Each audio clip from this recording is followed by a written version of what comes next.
Assalamualaikum warahmatullahi wabarakatuh. Kembali lagi bersama Pemuda Bertani, channel Wong Tani. Gimana kabar sahabat muda bertani? Semoga selalu sehat. Sehat orangnya, sehat pula tanamannya. Kita akan coba di video kali ini akan menjelaskan pupuk daun, khususnya pupuk semprot dari fase vegetatif maupun generatif atau pembungaan. Ini hanya sebagai contoh saja. Ini adalah pupuk semprot, bisa kita gunakan semprot, dan untuk ini adalah pupuk tabur atau kotor. Ini sebagai contoh, nanti biar tidak salah kita dalam pengaplikasiannya. Untuk jenis merek ini tidak harus ini, karena banyak sekali merek pupuk daun ini dari berbagai merek. Tapi setidaknya kita akan mengetahui kandungan dari pupuk daun yang akan kita gunakan dari fase vegetatif maupun generatif atau pembungaan, agar nanti tepat sasaran dalam pengaplikasiannya. Tapi sebelum kita lanjut ke videonya, jangan lupa dukung terus channel Muda Bertani agar channel bisa berkembang, memberikan manfaat dan informasi khususnya dalam dunia pertanian dengan cara like, komen, share, dan jangan lupa untuk di-subscribe, bunyikan lonceng notifikasinya agar kawan-kawan atau sahabat-sahabat muda bertani nanti tidak ketinggalan jika Pemuda Bertani update video terbaru khususnya dalam dunia pertanian. Salam pemuda bertani, petani sukses, Indonesia maju. Dalam penggunaan pupuk daun ini khusus untuk penyemprotan kepada tanaman kita, ini bisa berlaku untuk semua jenis tanaman. Itu dibagi dalam dua tahap, yaitu tahap fase vegetatif yaitu pertumbuhan maupun fase generatif yaitu pembungaan. Dan di fase vegetatif, tanaman itu akan lebih condong membutuhkan unsur nitrogen dibandingkan dengan unsur fosfat maupun kalium. Ini untuk unsur makro. Dan di fase generatif atau pembungaan, tanaman akan lebih condong membutuhkan unsur fosfat dan kalium. Jadi nanti kita dalam penggunaan pupuk daun untuk tanaman kita sesuaikan dengan kebutuhan tanaman kita. Oleh karena itu, penggunaan pupuk daun atau melalui penyemprotan di fase vegetatif, unsur yang kita cari atau kandungan yang kita cari yang akan kita gunakan harus nitrogennya yang lebih tinggi dibandingkan dengan fosfat maupun kalium. Tapi sebaliknya, jika di fase generatif yang kita butuhkan atau yang kita cari adalah kandungan kalium dan fosfatnya yang lebih tinggi dibandingkan dengan nitrogen. Ini kita akan lihat secara langsung adalah contoh gandasil daun. Ini kenapa saya ambil contoh gandasil daun? Ini karena sudah sangat familiar sekali, tapi tidak harus menggunakan gandasil daun. Yang penting adalah kandungannya. Ini untuk gandasil daun adalah nitrogennya 20% dan fosfornya atau fosfatnya 15%, kaliumnya 15%. Jadi ini lebih besar nitrogennya. Jadi kita gunakan di fase vegetatif atau di fase pertumbuhan, ini sangat bagus sekali. Ini tidak harus ini bisa seperti ini juga. Untuk tanipit ini juga sama dengan gandasil daun. Ini untuk tanipit nitrogennya 25%, fosfatnya 6%, kaliumnya 6%. Jadi untuk seperti kandungan pupuk daun dengan nitrogen yang lebih besar, berarti ini adalah kita gunakan di fase vegetatif. Ini ada juga yang seperti cair. Kalau kita cair, ini kan yang kristal seperti tanifit tadi. Untuk yang cair ini seperti PPC. Kita juga lihat kandungannya. Kandungannya apa? Kalau memang tidak ada, ini sebagai contoh. Untuk nitrogen 20%. Ini malah banyak sekali, ada nitrat nitrogen, nitrat urea, ini sama. Ini sangat besar sekali. Untuk fosfatnya kecil, ini 10%. Kaliumnya 10%. Untuk vitamin ini 10 mg persen, ini mikronya. Jadi ini kita gunakan atau kita aplikasikan di saat fase vegetatif untuk tanaman kita. Dan gimana cara mendapatkan pupuk-pupuk seperti ini? Ini banyak sekali, tidak harus mereknya tidak sama, bukan tidak harus gandasil, tidak harus PPC, tidak harus NPK cair, tidak harus tanifit, sama. Ini bisa kita gunakan untuk semua jenis tanaman. Semoga untuk sahabat petani, pemuda bertani ini sampai di sini paham. Jadi untuk penggunaan fase vegetatif kita fokus cari unsur atau kandungan makronya itu nitrogennya yang lebih besar dibandingkan fosfat dan kalium. Nah, nanti kita akan bahas Untuk mixnya ini juga sama, ini juga kandungan nitrogennya juga yang lebih besar. Ini juga dilengkapi ada makro dan mikro. Dan perlu dicatat, untuk kandungan makro dan mikro, untuk makro ini kita ibaratkan adalah kebutuhan pokok nasi. Kalau mikro itu adalah lauknya. Sekarang kalau di fase generatif apa yang dibutuhkan? Nah, kalau di masa generatif sudah kita bahas dari awal, yang dibutuhkan adalah kalium dan fosfat. Jadi seperti kita ambil contoh, ini adalah ganda sil buah. Ini juga hampir sama, ganda sil buah. Ini karena apa? Ini karena sudah lama sekali dan sudah sangat familiar. Kita lihat kandungannya. Kandungan untuk kalium 30% dan fosfornya 20%, nitrogennya adalah 6%. Jadi ini kita sangat bagus sekali kita aplikasikan pada tanaman kita di fase generatif atau masa pembukaan. Karena yang kita ketahui fosfor ini adalah dibutuhkan tanaman di fase pembungaan untuk membuat bunga-bunga baru dan pertumbuhan tunas akar baru. Nah, ini sangat bagus sekali. Ini bisa juga kalau ini kalium nitrat. Nah, ini MKP ini juga jadi penggemar para petani. MKP ini adalah monokalium fosfat, juga harganya sangat murah sekali. Nah, ini kandungannya dua unsur hara saja, yaitu fosfat 52% dan kaliumnya 34%. Jadi ini sangat bagus sekali kita gunakan di fase-fase mau masuk generatif. Ini, jadi ini ada lagi, ini ultra adap, ini juga, ini ultra adap, ini nitrogennya 12%, fosfatnya 60%. Ini juga sangat bagus kita gunakan mau masuk fase vegetatif. Karena yang kita ketahui fosfat ini dibutuhkan tanaman saat mau menginjak fase generatif. Terus pertanyaannya, kalau ini digunakan di fase vegetatif bisa, tetapi kita ketahui tanaman di fase vegetatif ini membutuhkan nitrogen sangat besar ini, jadi kita bisa mix dengan pupuk daun lainnya. Terus pertanyaannya, ini yang banyak digunakan petani adalah KNO3. Nah, perlu dicatat untuk kandungan dari KNO3 ini yang pril.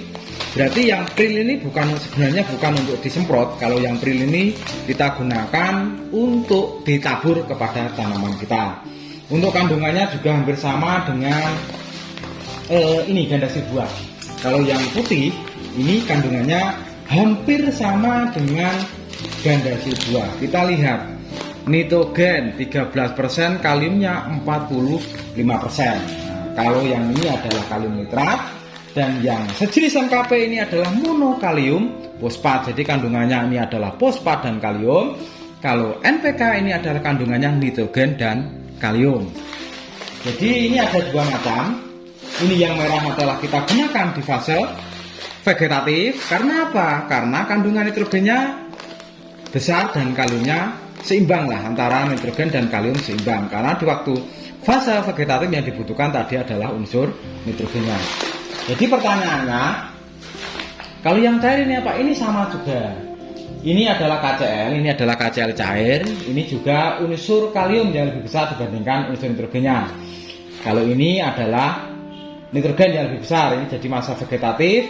Kalau yang ini masa generatif. Kalau untuk JK ini apa? JK juga sama. Kita lihat. Ini JK, ini kandungan nitrat atau kaliumnya ada nitrogennya 5%, kaliumnya 30% dan ditemukan unsur mikro. Ini untuk makronya nitrogen dan kalium.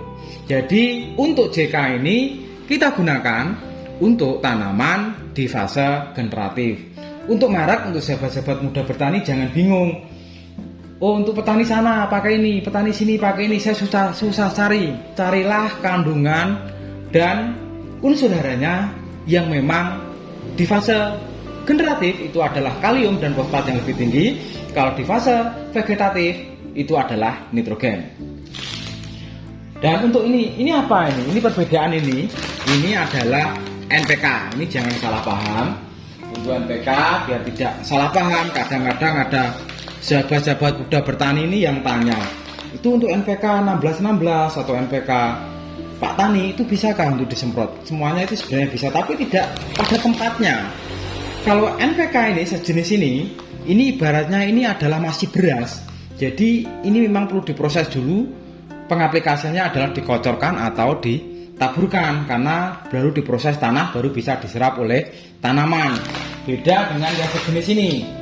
Kalau yang sejenis MKP, Ultradap, Tanifit, dan Gandasil buah maupun daun ini, dia ini ibaratnya sudah nasi, sudah diproses.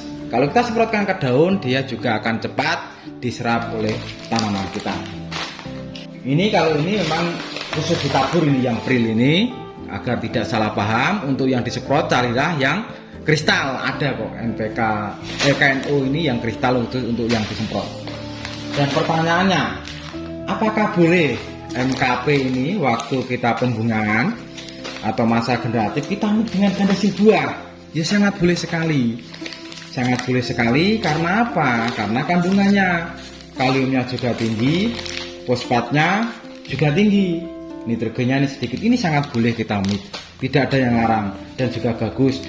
Tapi karena kandungan kaliumnya sudah tinggi, ini adalah fosfatnya tinggi, kaliumnya tinggi, kalau kita mix, kalau memang untuk menghemat biaya, gunakan ini saja tidak apa-apa, gunakan Gandasil ini tidak apa. Tapi kalau di mix juga sangat bagus sekali.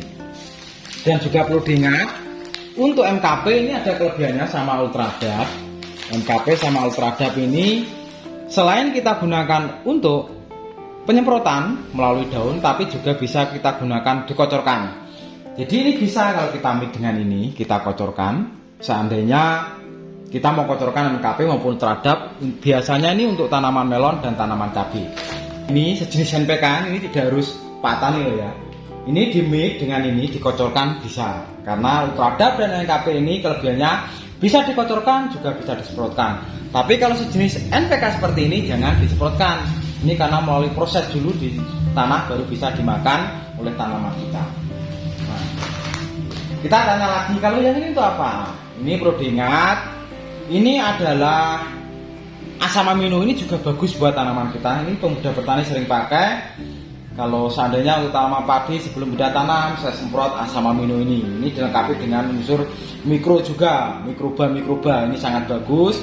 Sebelum tanam juga, kalau bawang merah sebelum tanam juga bisa, sesudah tanam juga bisa. Tujuannya adalah mikroba ini juga dibutuhkan oleh tanaman kita agar bisa, ini adalah bakteri positif atau bakteri yang bisa membantu petani untuk mengendalikan jamur khususnya pada tanaman kita. Ini dimix dengan MKP juga bisa, dimix dengan ini juga bisa. Ini dimix ini dengan juga dengan asam amino dengan MKP juga bisa. Tergantung kita sesuaikan dengan kebutuhan tanaman kita. Itulah penjelasan dari pupuk dari fase vegetatif maupun generatif. Sekarang pertanyaannya, untuk aplikasinya gimana? Untuk dosisnya gimana? Untuk aplikasi sudah saya beritahu tadi, bisa kita lakukan penyemprotan dan pengocoran. Dan untuk Gandasil, ini Gandasil daun maupun buah, ini biasanya kami gunakan antara dosis 2 sendok sampai 3 sendok makan kalau untuk penyemprotan. Kalau yang ini, kalau ini yang kita ketahui sejenis NPK ini adalah kita bisa taburkan, bisa buat pupuk dasar, juga bisa untuk pengocoran. Ini bisa kita mix dengan ini untuk pupuk apa itu namanya, untuk tanaman melon, tanaman cabai, ini bisa. Dan untuk yang sejenis ini, Tanifit ini memang khusus untuk, kebanyakan dipakai untuk padi, tapi juga bisa kok untuk tanaman yang lain karena kandungannya nitrogen, fosfat, dan kalium. Ini juga kalau pakai spray, ini gunakan spray ini karena juga mudah larut dalam air. Ini juga pakai 3 sampai 4 sendok makan. Dan untuk ini dosisnya adalah 20 sampai 25 mili untuk yang cair ini. Kalau ini adalah pupuk daun di fase vegetatif, ini tidak harus PPC, ini banyak sekali mereknya. Ini yang ini untuk asam amino jempol ini adalah dosisnya 25 mili per 1 tangki air. Dan untuk KNO 3 ini juga sudah sangat tahu sekali petani, tapi yang pril kita gunakan untuk tabur, dan untuk yang kristal bisa kita gunakan untuk penyemprotan. Jadi gunakanlah pupuk daun itu sesuai dengan kebutuhan tanaman kita, juga tepat dosis dan aplikasi. Terus seandainya ini MKP sama Ultradap atau Gandasil ini satu bungkus ini 1 kilo ini kita gunakan 1 tangki juga nggak apa-apa, tapi kan boros, juga isinya tidak akan maksimal. Apapun yang berlebihan itu tidak maksimal. Jadi pesan saya, gunakanlah dosis ini baik pupuk daun, insektisida, fungisida sesuai dengan kebutuhan pada tanaman kita. Apalagi untuk saat ini tanam bawang merah, ini untuk sahabat-sahabat muda petani, khususnya petani bawang merah, ini di musim kemarau rawan sekali serangan hama ulat khususnya dan gerandong. Gunakanlah insektisida yang baik dan tepat sasaran. Kalau memang serangan belum mampu, bisa kita gunakan dulu insektisida yang organik, atau awal-awal kita gunakan insektisida dengan dosis rendah. Kalau memang ada serangan, kita baru gunakan dosis yang lebih tinggi. Kalau kita awal-awal belum ada hama banyak, kita gunakan dosisnya. Jika terjadi ledakan penyakit ataupun hama, nanti kita semprot insektisida apapun, dia tidak akan mempan karena sudah resisten atau kebal. Demikianlah, semoga bisa bermanfaat buat sahabat-sahabat muda bertani. Dukung terus channel Muda Bertani agar channel bisa berkembang, memberikan manfaat dan informasi khususnya dalam dunia pertanian. Salam pemuda bertani, petani sukses, Indonesia maju. Wassalamualaikum warahmatullahi wabarakatuh.